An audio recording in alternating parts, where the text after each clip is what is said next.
Guys, it's Friday. I just thought I'd do a wee short video just to say well done on another week's training. That's 3 weeks into this current block. Really good session to end the week, by the way. All the classes, really consistent turnout as well.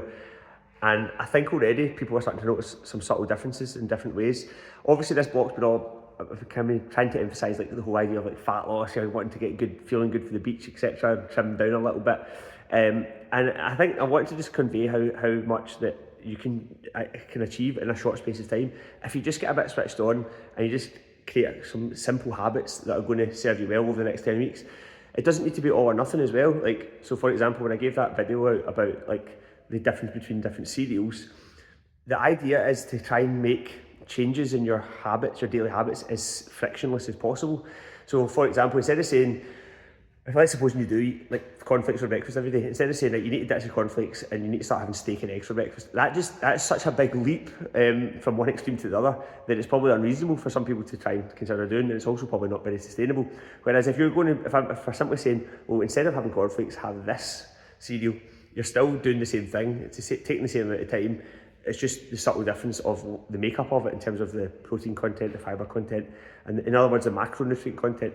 So it's, in other words, it's about trying to find things in your daily habitual approach to eating that isn't too far removed from what you do already. Like whether that's just swapping things out.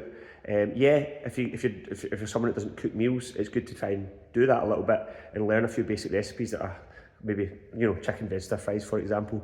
Things that are high in protein, have got plenty of vegetables in them, some complex carbohydrates. But beyond that, it's just about finding swaps that are more nutritious, calorie for calorie, have a better macronutrient profile in them, okay? And also remember that, if you're it doesn't take a lot of change to make a big difference. So same with the step count, if you're only walking 5,000 steps a day, if you can up that to 7 or 8, over every single day for the next 7-8 weeks, you'll be amazed at the difference it will make, how you feel mentally as well as physically, how you look physically, and generally it will just give you a bit more energy, as well as the general overall health improvements that will come with it that you can't see, that are less tangible, like your visceral fat levels, your blood sugar, etc.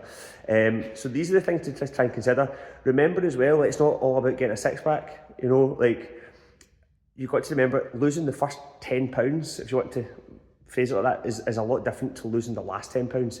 So in other words, if to get into good shape, nice and healthy, feeling good about yourself, strong and really healthy, you don't need to go as extreme as you do to get into ridiculously good shape in terms of six packs, which are totally unnecessary anyway. Now, I'm not saying that shouldn't be a goal for some people. Some people want to do that, want to push themselves to the max, and that's fine. But just remember, not everyone's goals are aligned, and also not everybody's goals will need the same behaviours to achieve them. And you should take that as a positive, because depending on where you're coming from, you don't need to do the same thing as the person who's, maybe a bit further down the line with their training, or they've been training for longer, they've been eating better for longer, they maybe do more steps. There's various different things, so just don't compare yourself to anyone. Just focus on the things that you can do to improve your situation in terms of whether it's physical health, body fat, energy levels, whatever it is your goals are, because everyone's goals are different. So hope this helps, and just keep it up, because I really got a good vibe at the last session of the week there. I feel like, that's 3 weeks in, subtle changes are starting to happen for people. People are getting into better habits with the walking and that kind of thing. So yeah, keep it going, and yeah, see you.